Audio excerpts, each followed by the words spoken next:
আল্লাহর নবীর পরিবার বর্গ যারা, আল্লাহর নবীর আহলে বাইত যারা, তাদের সাথে কখনো কোনো সময় বেয়াদবি করা যাবে না, তাদেরকে কখনো অসম্মানী করা যাবে না, তাদের সাথে কখনো তাদের বিরুদ্ধে আচরণ করা যাবে না।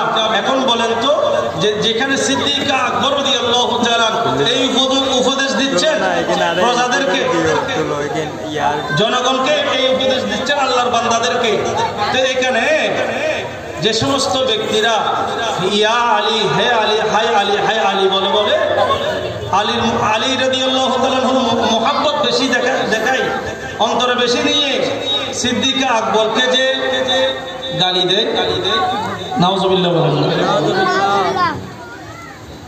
সিদ্দিক আকবরকে যে অপরাধী বানায়, মৌলা আলী শের খুদা মুফুদ মৌলা আলী শের খুদা নিজেই বলেছেন, বলতেছেন আল্লাহর নবীর পরে সবচেয়ে বেশি খেলাফতের, সবচেয়ে বেশি এই খেলাফতের যোগ্যতা যিনি বহন করেন তিনি হলেন এক নম্বরে হযরত আবু বকর সিদ্দিক রাদিয়াল্লাহু তাআলা। তাদের মধ্যে একটা সম্পর্ক ছিল, শুধু সিদ্দিক আকবর রাদিয়াল্লাহু তাআলা নয়, ইসলামের দ্বিতীয় খলিফা হযরত ফারুক আযম রাদিয়াল্লাহু তাআলা তিনি বর্ণনা দিতে লাগলেন। ফারুক আযম রাদিয়াল্লাহু তাআলা এখানে একটা ইম্পর্টেন্ট ঘটনা আছে। হযরত আলী রাদিয়াল্লাহু তাআলা আনহু মা ফাতেমার মেয়ে, মা ফাতেমার মেয়ে হাফসাকে বিবাহ করেছেন ফারুক আযম রাদিয়াল্লাহু তাআলা আনহু ছেলে, ফারুক আযম রাদিয়াল্লাহু তাআলা ছেলে। এখন দেখেন তো, যেখানে এরকম আত্মীয়তার সম্পর্ক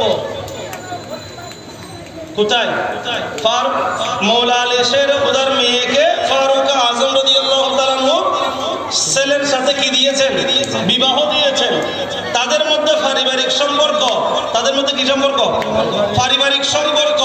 তো তাদের মধ্যে এত পারিবারিক সম্পর্ক থাকা সত্ত্বেও আমরা কিভাবে বলি হলো সিদ্দিক আকবর ফারুক আযম রাদিয়াল্লাহু তাআলা তারা দুইজন মিলে মৌলা আলী শের খুদার থেকে ক্ষমতা ছিনিয়ে নিয়ে তারা খলিফা হয়ে গেছে। নাউজুবিল্লাহ মিন যালিক। এটা বলার কোনো সুযোগ আছে?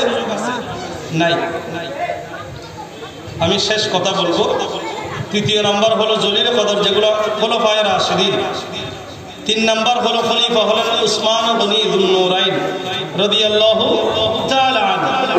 ঠিক উসমান যুন্নুরাইন রাদিয়াল্লাহু তাআলা আনহু যখন খেলাফতে কি করলেন, খেলাফতে বসলেন, খেলাফত গ্রহণ করলেন, তখন উসমান রাদিয়াল্লাহু তাআলা আনহুর সময়ে সবচেয়ে বেশি ষড়যন্ত্র মুনাফিকরা ষড়যন্ত্র করেছে উসমান রাদিয়াল্লাহু তাআলা আনহুর সময়ে। তো সর্বশেষ যখন উসমান রাদিয়াল্লাহু তাআলা আনহুকে শহীদ করা হবে, শহীদ করা হবে, এটা আগে একটা প্রস্তুতি নিয়েছে। শহীদ করার জন্য যখন খারিজিরা, যারা শিয়া খারিজিরা, উসমান মুনাফিক যারা, এই তারা যখন উসমান রাদিয়াল্লাহু তাআলা আনহুকে শহীদ করার জন্য হযরত উসমান রাদিয়াল্লাহু তাআলা আনহুকে চতুর্দিকে ঘিরে ফেললো, কি করে ফেললো, ঘিরে ফেললো, তখন মৌলা আলী শের খুদা রাদিয়াল্লাহু তাআলা ইমাম হাসান রাদিয়াল্লাহু তাআলা আনহুকে পাঠালো। কাকে? ইমাম হাসান মুজতবা রাদিয়াল্লাহু তাআলা আনহুকে সহ আরো কয়েকজনকে নিয়ে পাঠালো যে তোমরা যাও হযরত উসমানকে কি করো, সাহায্য সহযোগিতা করো, মুনাফিকরা তাকে মারার জন্য পরিকল্পনা, নয় তাকে ঘিরে ফেলা হয়েছে। জুরবুল্লাহ সুবহানাল্লাহ।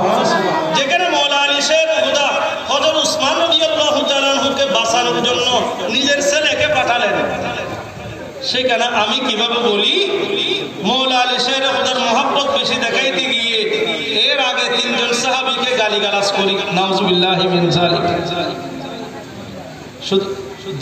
যে বিষয়টা সবচেয়ে বেশি ইম্পর্টেন্ট সেটা হলো হযরত আমির মুআবিয়া রাদিয়াল্লাহু তাআলা।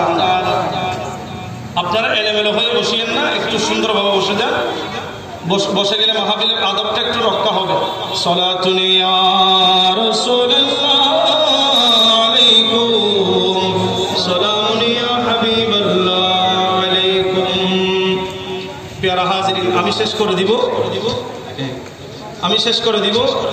হুজুর আসলে, আচ্ছা হুজুর আসলে আমি কি করে দেবো, শেষ করে দেবো। তবে আমার কথাটা একেবারে, আমার বিষয় যেটা দিয়েছে এটার লাস্ট আমি একেবারে উপসংহার করে দিব এখন। সেটা হলো আল্লাহর নবীর জলিল কদর সাহাবী যিনার নাম হলো হযরত আমিরে মুয়াবিয়া রাদিয়াল্লাহু তাআলা আনহু।